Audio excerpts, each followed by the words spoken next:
Douglas, só para terminar de entender o tema desse discernimento, ainda voltando um pouco naquela parte de trás, existe, você mesmo mencionava, né, existe vocações ao clero diocesano e existem vocações às congregações, às ordens religiosas, etc. Como descobrir se a minha vocação é ao clero diocesano, ou ser pároco, etc., ou a uma ordem religiosa? E depois, se eu vejo que é dentro de uma ordem religiosa, como você mencionava também ao começo, qual saber a qual ordem Deus me está me chamando? Então, em sentido de vocação, como você fala, sacerdotal, sim, tem essa divisão de diocesanos, religiosos, missionários, né? Tanto das freiras, não é que tem assim, as freiras diocesanas, né? Mas tem as freiras que são sempre religiosas. Então, no tema das meninas já fica um pouco mais fácil nesse sentido. Ainda que tem muitos tipos de freiras, né? Então, que também se torna mais complexo nesse sentido. Mas todos nós, a primeira relação, o contato que a gente tem normalmente é com o clero diocesano, né? Que são os párocos que vivem, tem as paróquias que dependem de um bispo e vivem sempre eles, seus fiéis e suas paróquias, e dependem diretamente do bispo, né? Agora, como são os religiosos, até o Papa Francisco fala, né, agora nessa Evangelho Gaudium, né? O que fala, ele cita uma parte da vida religiosa também, que ele fala sobre que é um mistério de amor, né? Uma coisa de salvação, mistério de salvação também, que a gente tem que ter em mente assim, que Deus, quando chama alguém para ser religioso, Ele chama a um amor muito mais profundo, no sentido de que estar mais com Deus. Aí que você vê a diferença. Aí você começa a entender porque tem os mosteiros, que são aqueles que sempre estão ali, né, em vida de oração. Tem os religiosos que têm um pouco mais entre vida de oração e vida ativa. E tem os diocesanos que sim têm vida de oração, porque é errado falar que os diocesanos não rezam, né, porque alguns às vezes pensam assim, que só porque estão trabalhando não rezam, né, mas a vida deles, a vocação deles é muito mais ativa, ou seja, muito mais pastoral. Essa seria a palavra mais correta. Então, tem vocacionados que, desde o início, já tem aquele sacerdote diocesano como exemplo e gostaria de sentir um chamado para seguir aquele caminho. Como foi o meu caso, eu era coroinha, tudo, mas nunca havia sentido ser chamado a ser sacerdote diocesano. E quando eu conheci, né, os legionários, já foi como aquele empurrão de Deus, né, um toque. É aí. Então, e você vê que Deus vai mostrando esse caminho para você.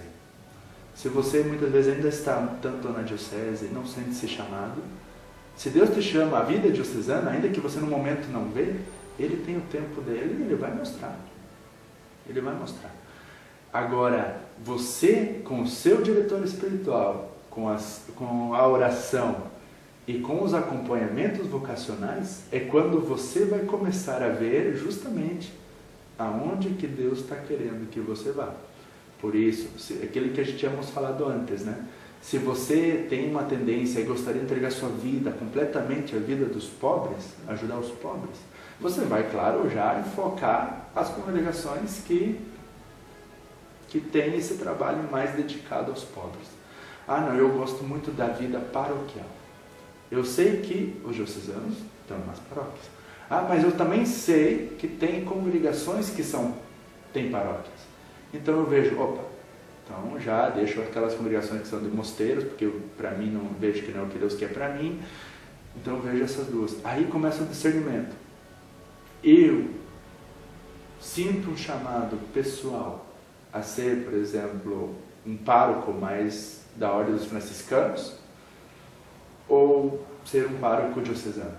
E aí também, novamente, o diretor espiritual. Por isso que eu falei que é importante que o diretor espiritual tenha tempo, que tenha dedicado, seja dedicado a essa ajuda, né, contínua, porque é sempre assim, é uma coisa que gera outra pergunta, que gera outra pergunta.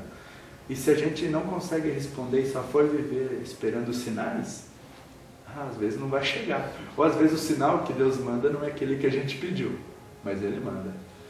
E então importante é isso. Conhecer bem, conhecer. fazer a direção espiritual, tirar as suas dúvidas, rezar e depois, claro, também confiar em Deus. Porque muitas vezes a gente não toma decisão porque a gente fica com medo. O medo que matou tantas vocações, né? Então a gente fica assim, eu falo para os jovens muito isso, né?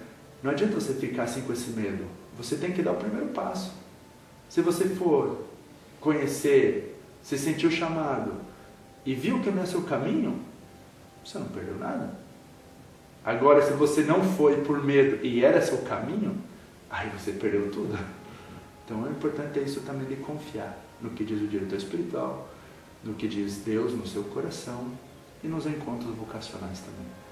Bom, Douglas, hoje é dia 10 de janeiro, acho que para você também é um aniversário bem especial, aniversário da sua entrada no seminário. Quantos anos faz? Fazendo já 13 anos, 13 para 14 anos. 14 anos que entrou no seminário, olha só que caminhada longa ao mesmo tempo, mas também a gente vê, e dá tanta alegria ver você tão feliz, falando da sua vocação, e essa missão maravilhosa, né? Eu acho que com certeza traz a paz a muitas almas, a muitos jovens que estão buscando discernir, perguntam para você, buscam luz, buscam esclarecimento.